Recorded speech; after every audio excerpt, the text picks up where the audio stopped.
in there? Nope. Yeah, it's going. Okay, that's for our friends who are at gymnastic practice and everything like that. They asked us to record this. So, do you want to tell us a bit about anxiety? What are we looking for? How does it kind of exhibit in kids? Okay. Well, it exhibits in lots of different ways, and I think that's why it's so confusing for people. The typical way it exhibits is obvious, right? They worry a lot, will cry or get over emotional, especially if they're separated from a caregiver. They might just be really moody and kind of a roller coaster type experience, and often they'll have very specific fears or phobias. So in those situations, it's really obvious and easy to see that it's anxiety. They often have difficulty sleeping, trouble focusing or concentrating. It's always hard to kind of tease out what's going on because sometimes you've got kids with either multiple diagnoses like ADHD and anxiety or something, or you have kids who have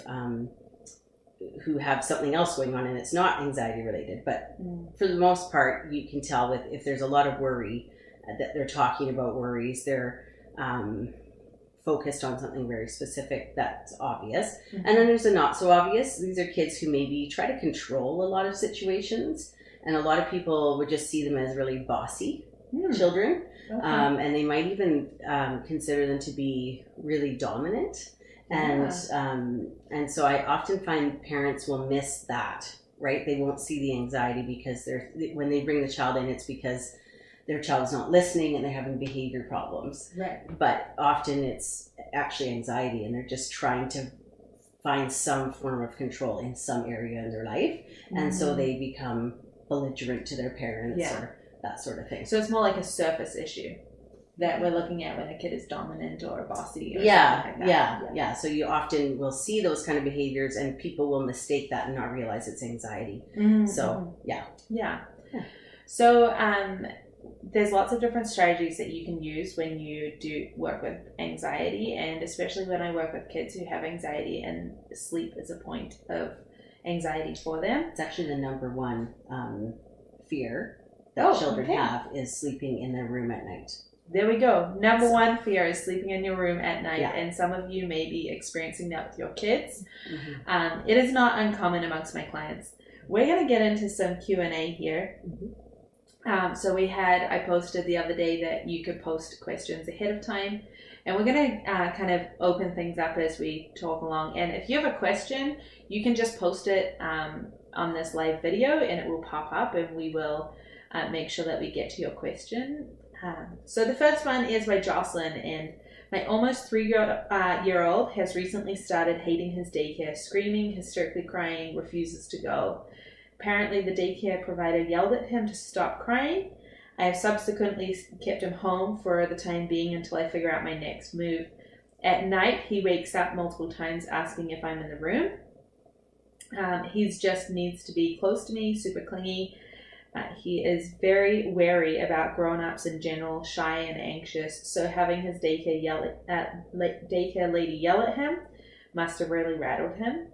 And they also have a 3-month-old baby, and she's a full-time single mom, so she's not convinced it's a jealousy issue, but needing some support. So what are your initial thoughts? How can we help Jocelyn? Okay. Well, initially, I would say that you're probably dealing with a highly sensitive child. Most kids don't like to be yelled at, but a lot of kids can kind of handle it. And they're just like, oh, my teacher was grumpy today, or my daycare provider was grumpy today. And then there are highly sensitive children who are just sensitive to everything. They feel people's emotions. It's like they're like sponges. They just absorb people's feelings. And so someone who's that sensitive to being yelled at, for sure, we're dealing with that. So there's a great book called The Highly Sensitive Child by Elaine Aron, Aron, that I highly recommend reading because it will help you understand your child better. But as for, obviously anxiety is going to be high when there's something that's stressful, right? Or any kind of change can create anxiety for this little one, right? So the change of, and I do support you in your decision to pull him out of daycare and find a space where he feels safe and comfortable. you'll probably want to look for someone very nurturing, because that type of personality goes well with sensitive children. Yeah. Awesome. Yeah. The other thing I'd like to add to this is when it comes to sleep and anxiety when there's change in the home, especially when a second child comes. We often see if a little one doesn't have really good sleep skills, then we can see a regression happen when another baby comes. And so I work with many parents who have another baby coming, and they want to make sure that toddler or the little person is really ready for that change. Change is really hard, but that's why we make sure that we give them tools and strategies around that. And each child is different. So this child obviously needs a lot of care and support in that way, and encouragement. And I use a parent-present approach at nighttime. Yeah. And so that's where when he's like kind of going, Mom, where are you at night? We can really use some tools there as well. Yeah. So, and I also agree, you want a daycare that's really nurturing. I was a child who was highly sensitive. Ironically, I never slept overnight anywhere unless it was my best friend's house till I was 12. So my parents, A, think it's ironic that I live overseas, and B, that I actually teach people to sleep because I was terrible. Well, that's why you're teaching, because had you known all this information, you wouldn't have maybe struggled as much as you did. I know, so I can relate. Anyway. But it is very normal as well for anxious kids to not be able to have sleepovers at other people's houses. They have to feel very safe, and then you're pulling their routine, like their structure and routine away, which is already stressful. So it's very normal. Yeah. And like providing those backups and things like that, knowing the strategies. We have another question here from Tessa. My almost 2-year-old has transitioned from breastfeeding to taking a bottle, and he used to feed to sleep and now often doesn't. So I'm having a hard time getting him to sleep a lot. Would love for him to learn to self-soothe in his cot rather than playing just for hours and hours. I don't know about you, but who parents out there have those kids that wake up at 3 or 4 a.m. and just play? I used to. Not anymore, not at 13. Not at 13. That's really good. I'm glad. That is a real, it's a key sign of overtiredness is those wakings, but it also means that they have that cortisol coming in early morning and they don't know how to handle that. When your journey to sleep has involved one thing for the majority of your life, so feeding to sleep, as in this example, that's the way he's learnt to get to sleep. That's his journey. Then to change the journey, we need to be able to give him other tools in place of that. So this mama, I'm going to become your BFF because I have answers for you. And then the next question. So these are all of our pre-questions. So these were ones that were submitted beforehand. So if you have questions right now, even if it's just something like you're like, hey, you mentioned that. What does that mean? Maybe you used a word that we weren't sure about. Then post it. So our next one is my little girl is 8 and still crawls into bed almost every night and has some anxiety and sleep concerns.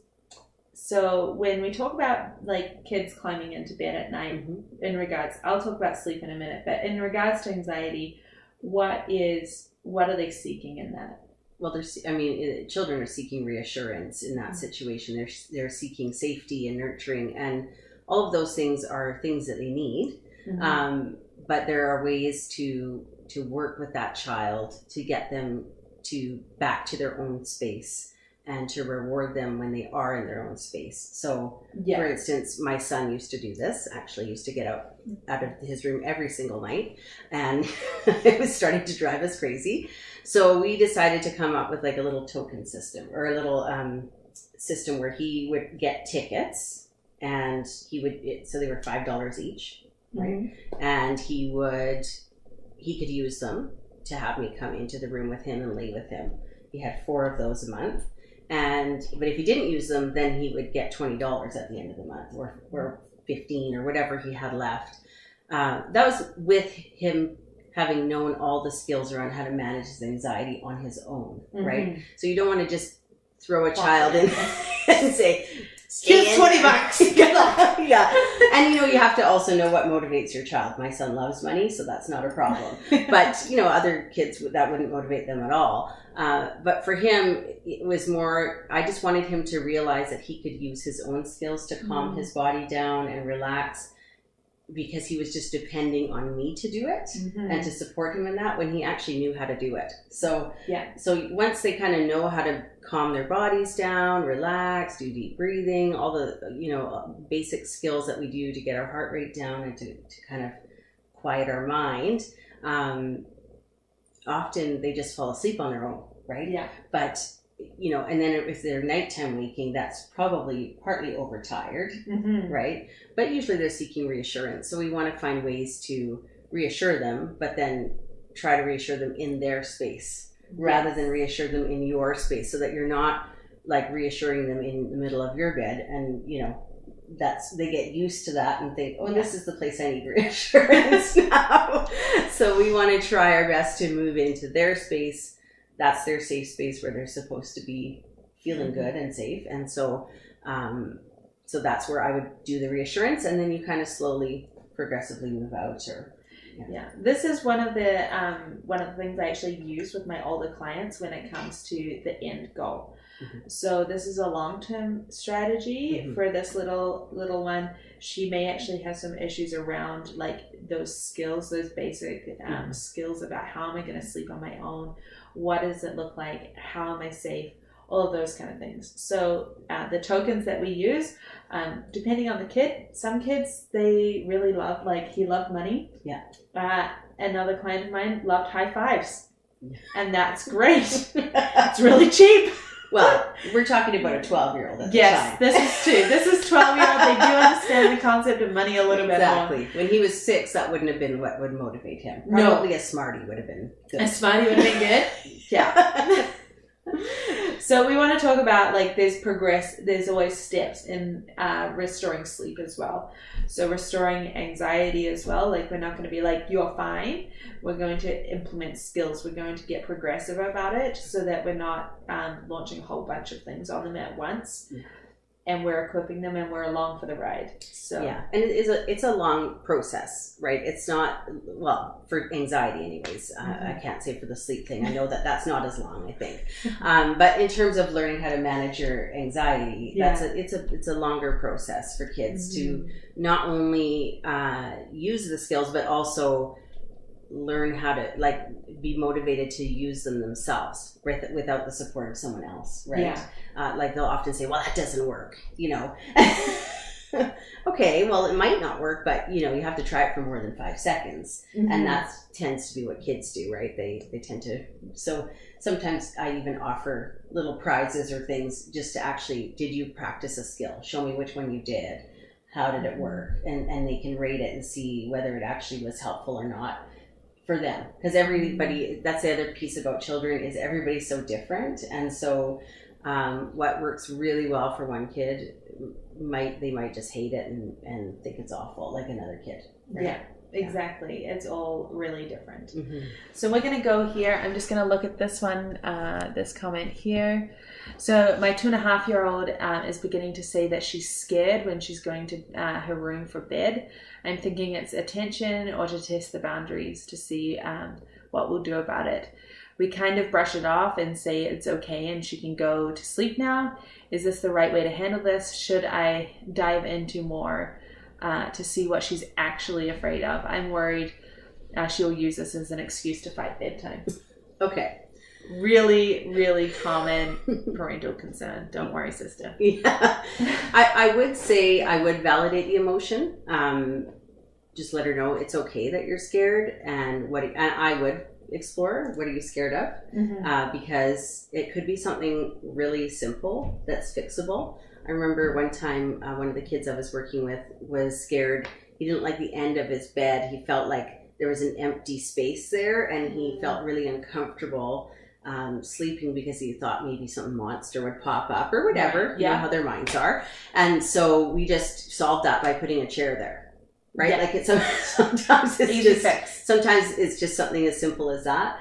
So I would explore it and find out what's going on. And the other piece is just reassuring that the room is safe, right? And, so that, we want to just make their space a safe, sacred kind of place. Yes.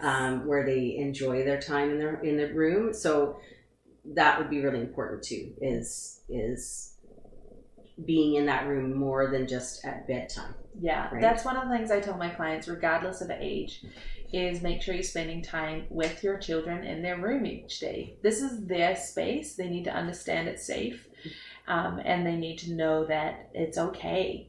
It's okay for them to be in there, and it's okay if they want to move the furniture around. They can make it their own. This is not an unfriendly place. My one piece of advice around addressing fears at bedtime is to have that conversation where you actually have the space and the mental capacity to have that conversation. Not right before bed. Not right before bed. Try to have it during the day. Like, oh, I noticed you said you were scared, on a Saturday afternoon walk. You could even talk about it and try to get to the bottom of it then, because you're just going to work them up if you're talking about it right before bedtime. Yeah, and that's really hard to come down from for a child to actually then go into a really good sleep. So validating that fear and helping them get to sleep, and then the next day actually spending time when you're not feeling frustrated either. If we're feeling frustrated and trying to have that conversation with a little person, even if they're 2 or younger, they can still, when they've got those words, or they can communicate. I would also watch how is your bedtime routine? Bedtime routines are crucial. If they don't have enough time to actually wind down and actually watch out what's happening, it's really hard for them to go to sleep. And also technology. I know I harp on about it, especially me on Insta stories. Yeah, it's okay. Yeah, there we go. Me on Insta stories with my blue blocking glasses. But that is really important. But even more important is if they're not on technology, what are they reading? What are they consuming? What are you talking about? What's going on before bedtime is really important. Yeah. And I do think, and you're right, in terms of a highly sensitive child in particular, I know my son, he cannot watch things that are exciting before bedtime. Even if it's a couple hours, if he's watching a suspenseful movie, we have to watch that during the day. He cannot handle it if it's after 4 o'clock. So, because then he's going to be thinking about it and be overstimulated at night. And he knows that about himself. He'll say, no, I can't watch that now. It's too late. Yeah. Right. But the other piece I was going to say is with a 2.5-year-old, what's great about them is they're so imaginative. So you can use their imagination to their advantage, right? If they say there's a monster in their room, then just get out some essential oil spray, and that's monster spray, right? Just spray it around the room every night, right? Things like that, where if they're scared of monsters, don't make up a monster. That's not what they're scared of. Yeah. But at their age, can you see it? At their age, they are so imaginative. So you can actually use that to your advantage as a parent when you're dealing with that kind of thing. I've made up all sorts of crazy. My daughter used to have an eating issue. We said the eating elf was visiting her and talking to her and telling her not to eat. So. Just make up whatever works for that age. Yeah. It's really important to be able to actually communicate with your kids. This is a skill that even at 2.5 years old, you're going to develop, and it's going to be really important through to their teenage years as well. Yeah. So having those conversations about what is worrying you, what is going on, that's absolutely okay. I'm going to keep scrolling here. Okay, so I've noticed in some large gatherings, my son can get anxiety. He gets bossy with how he thinks people should act or talk, and he gets overwhelmed and sometimes emotionally spirals out of control when things go differently than he thinks they should or they will. Any tips on helping him cope while out in these social settings? Okay. It's a really great question. It is a great question. And, a lot of children actually have social anxiety. So if they're in a social setting, it will actually ramp up even more than normal. But you want to have some calming strategies that he can, maybe a little cool down kit that you kind of have along wherever you go when you have a child like this, right? Things with fidget toys, things like silly putty or kinetic sand, oils. I use a lot of essential oils with kids just to kind of help them calm their body, and whether it works or not, they're at least enjoying the smell of it, and not controlling that, right? Yeah, they feel like they have control, right? I'm putting this on me and it's helping. So I would definitely, kids, if they're overstimulated, they're naturally going to melt down. The reality is our brain only handles so much, and as soon as our heart rate goes above 95 beats per minute, which is very quickly, that happens very easily, our prefrontal cortex starts to shut off. Okay, so all of our logic part of our brain is shut off, and that's when we're trying to reason with our child, and they're like not getting it, and they're you're like, it's just going to be a few more minutes. They're like, I don't care. They're having this giant meltdown because they're no longer able to access the logical part of their brain if they get too far gone, right? Yeah.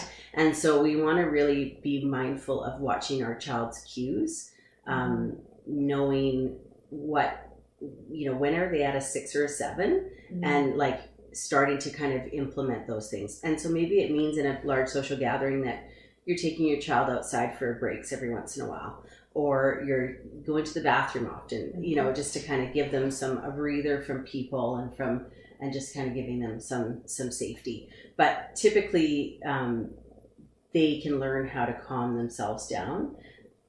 I don't know if the child's anxious. Again, it's hard with each child. They're so different, right? I don't know if they're anxious because they're worried about running into people, or so, they don't like certain people there, or what's going on for them, or if something's happened to them in a large gathering and they're concerned about it. So there could be so many things going on.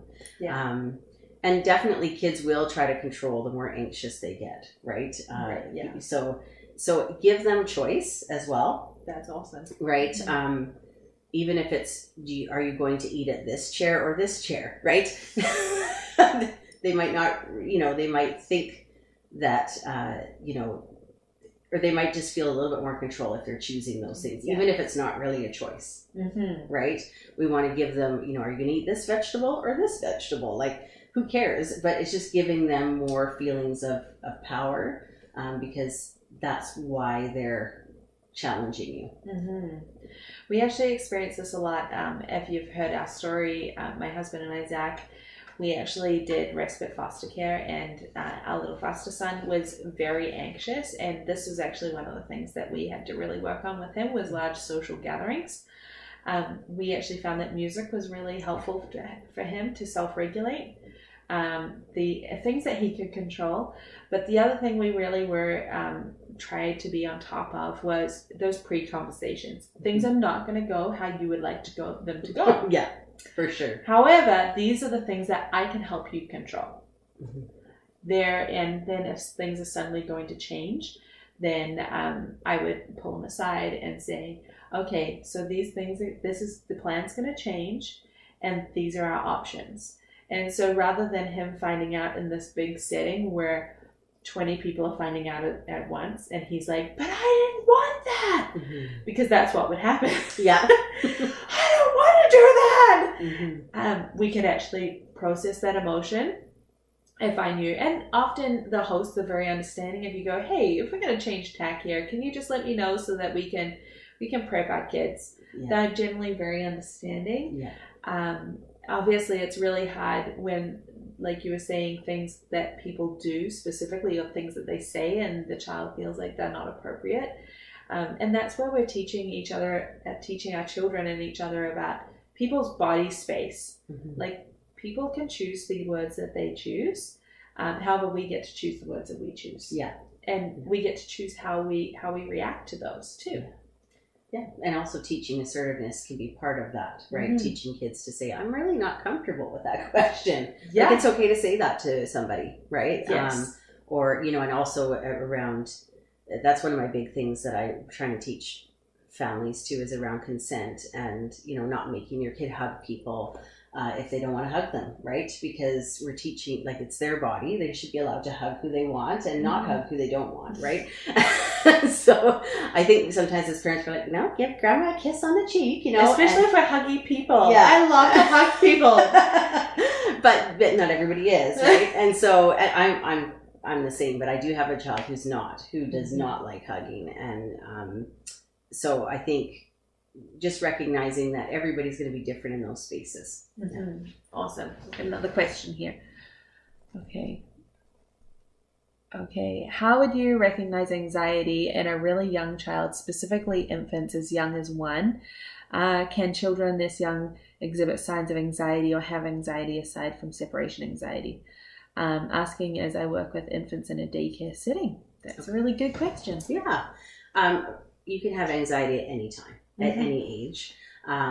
It's just harder to communicate when you're a baby that you're anxious. So you would see more distress, signs of distress that you would normally see, right? A lot of crying, maybe screaming, maybe clinginess and kind of climbing onto their caregiver.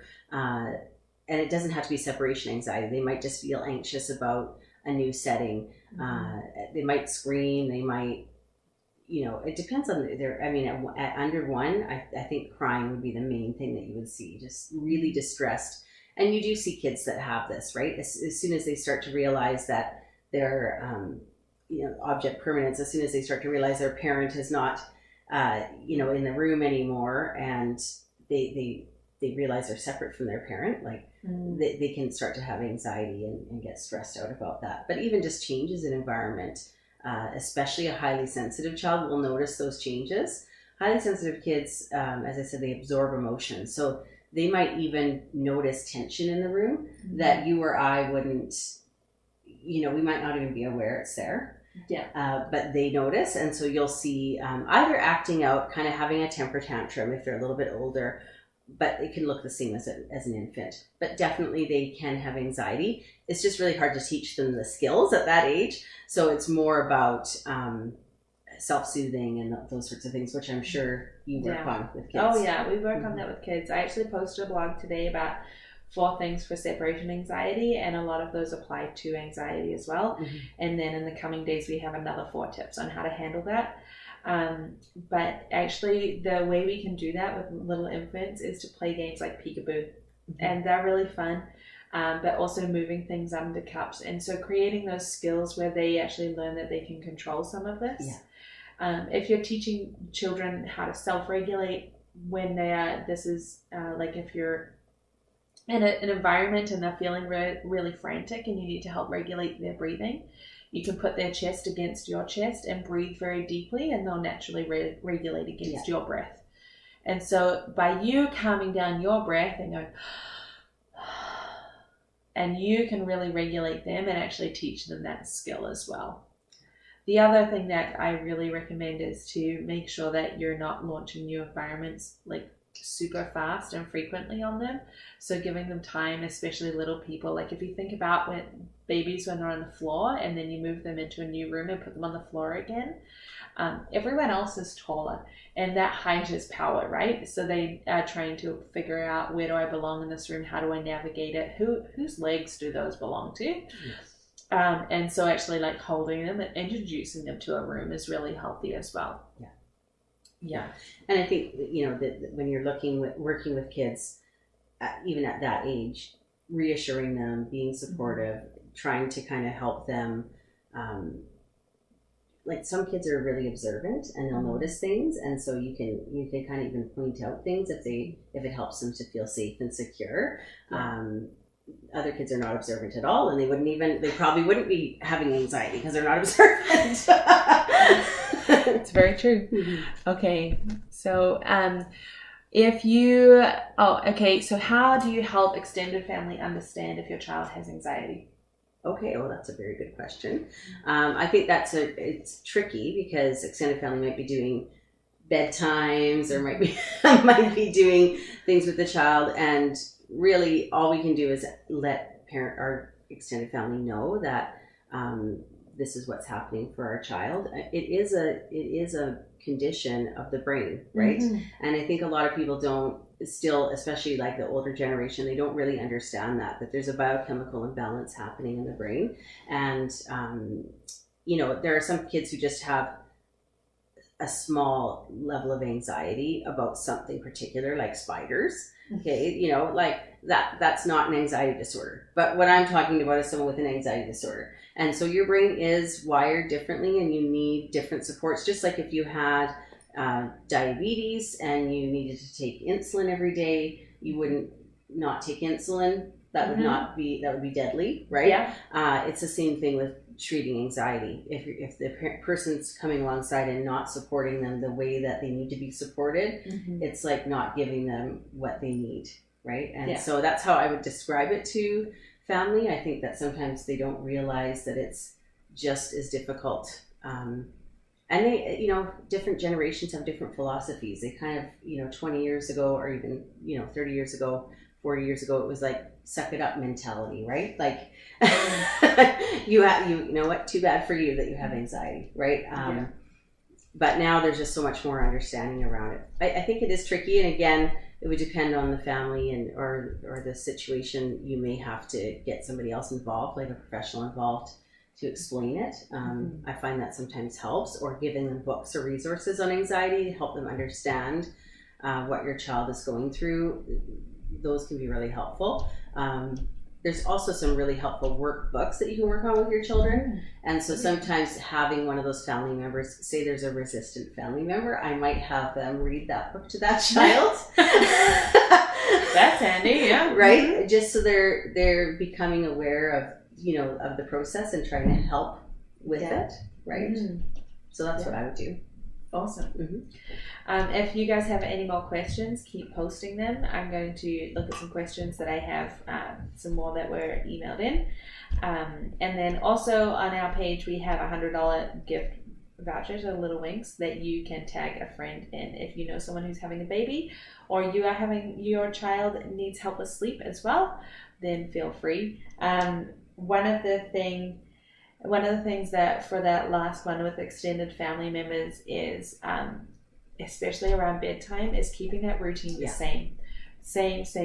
I know we kind of like variety sometimes. However, the predictable is safe for kids. And it's one way we can communicate that you're safe is by being predictable. And it is kind of tricky because some people, you know, your grandparents might offer free babysitting, right? And so you can go out on the, you know, for a night on the town, which is awesome. But, you know, I will say, I don't think they're listening, so it's okay. My in-laws were terrible at putting them to bed and following their routine. Like, and so I'd come home 10:30, 11, and my kids are still wide awake, you know, laying in bed. None of the routine's been done.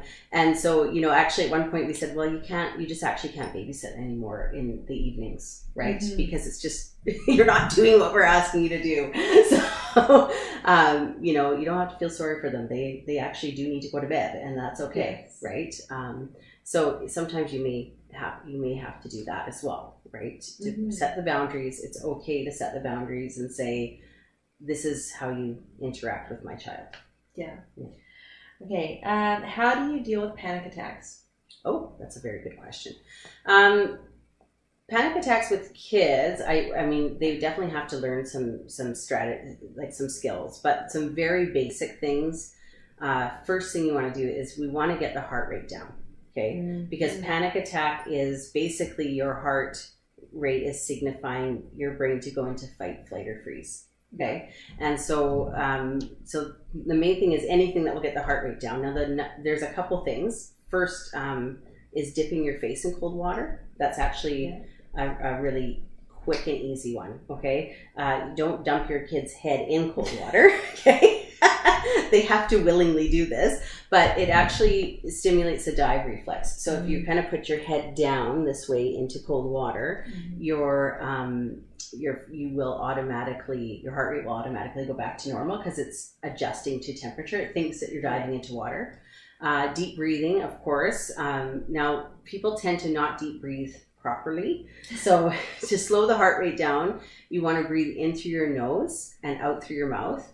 And you want your inhale to be shorter than your exhale. Okay. So you want to go like 4, and then out 8.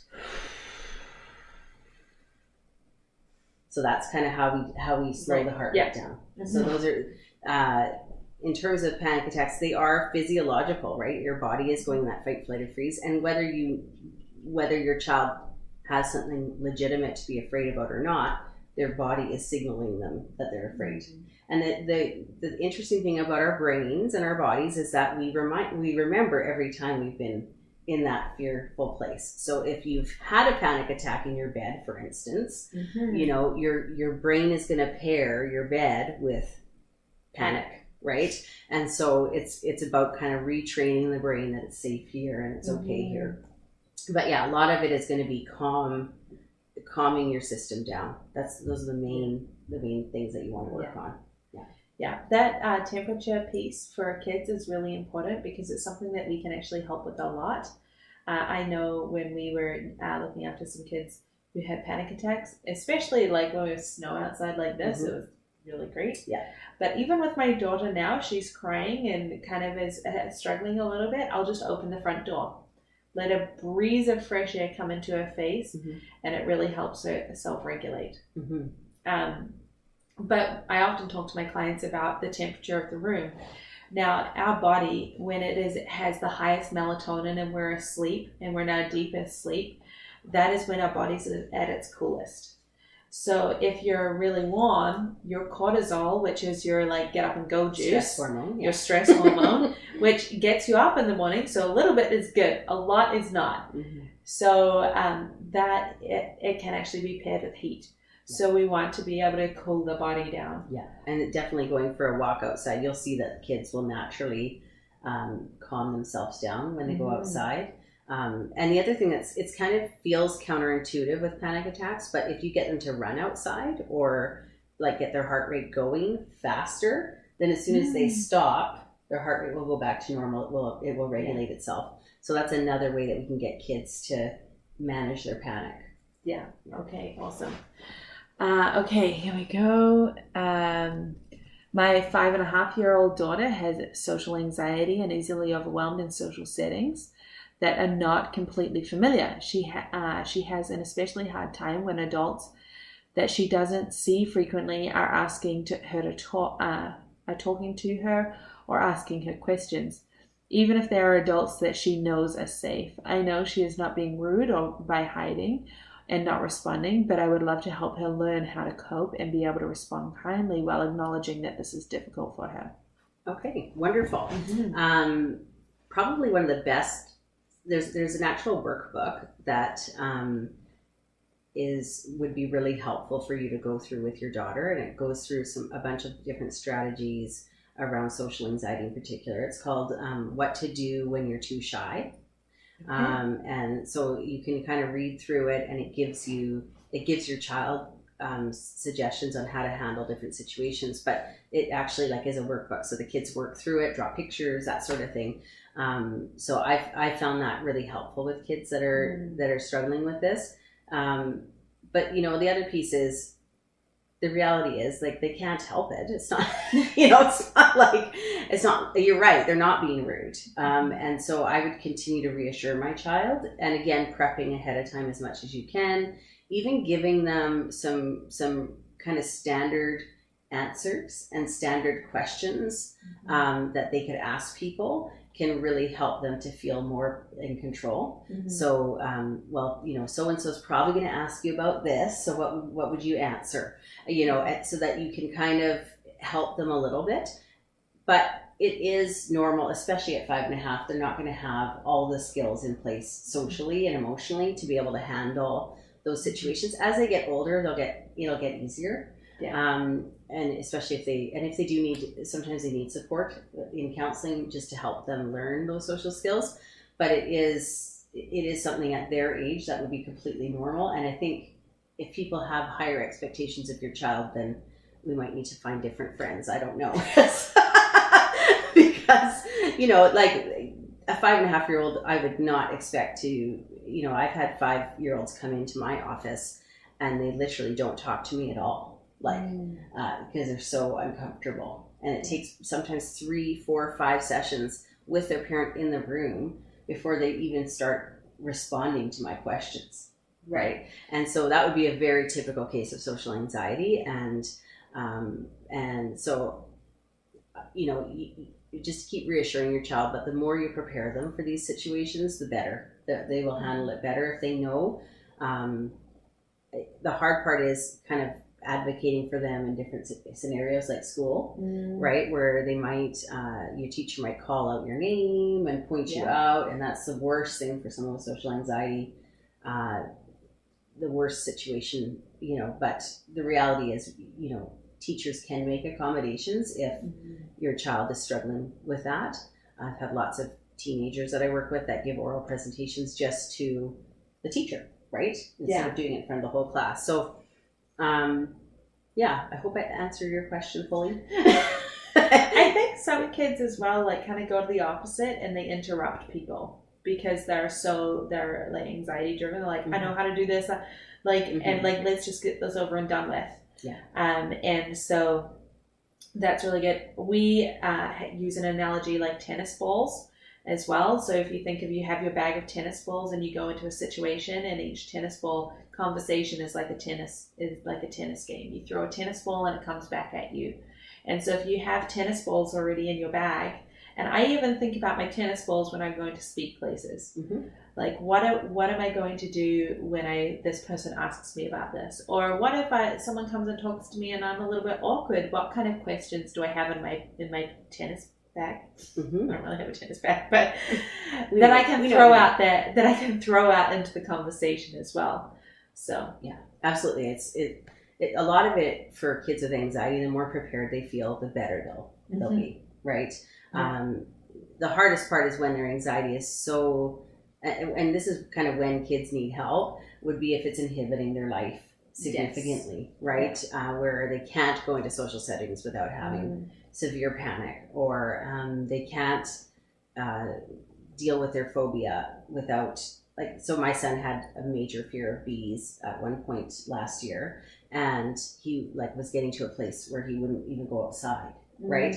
That's something that it's inhibiting their life in such a way that they need to get supports in place. And he had the skills, but we also needed to look at medication and other things at that point, just because even with the skills, he was just not handling it well. There's a lot of bees last summer too. There were. Yeah. So if you've got any last questions, make sure you post them, because I'm going to ask one more question from here, and then I'll check if you guys have questions, and then we're going to close things off. But another question is, as a parent, if your child kind of struggles with anxiety, or you do personally, how do you parent when you're going out into those settings without inducing panic on your child or panicking yourself that something's going to happen? I know this is a big fear around newborn parents, parents with newborns. All these people are going to hold my baby. And so I work with a lot of newborn parents who I actually give those strategies to. But what do you what's your take on it? Well, I would say, babies are extremely intuitive, right? So if you are stressed, your baby will be stressed. That's just the reality, right? Yeah. And so working on your own skills, how to manage your own anxiety, is probably the best thing you can do for your child in that situation. Awesome. Right? Learning how to handle panic or whatever your anxiety is, and preparing yourself as much as you can to be calm. Unfortunately, that's the reality. Your kid will be calm if you're calm, most likely, right? Unless they're, 5 and have anxiety too. But again, a lot of that is modeled, right? A lot of that is because they've seen mom avoid certain situations, or they've seen mom shrink back, so then they start to do that too, right? But in general, if you're a really small one, you're going to act out if your parent is stressed, because kids know when their parents are stressed. Yep, there were some people that my baby just wouldn't go to, just because they knew I was uncomfortable with that person, because I was anxious around seeing them. So good things that you can also do to decrease your anxiety is to know where you're going, and kind of like we were talking about earlier with kids, prepare yourself. What are things that I can control? How do I know that? And that's where baby wearing comes really in handy too. Yeah. For baby wearing. So we've had a really great evening here. I'm glad that we've got to answer so many questions.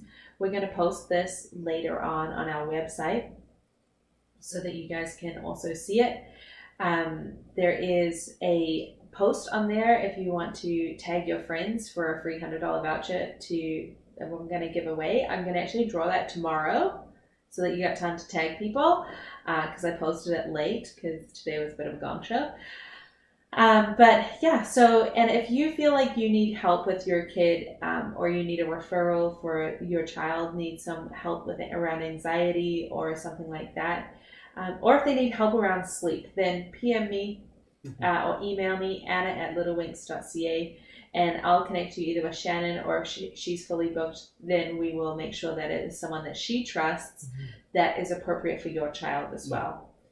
So, yeah, we all appreciate you guys coming online, and we hope that tonight has been helpful. And thank you, Shannon. No problem. You've been amazing. Well, thank you. It's been fun. We'll talk to you guys soon. Bye.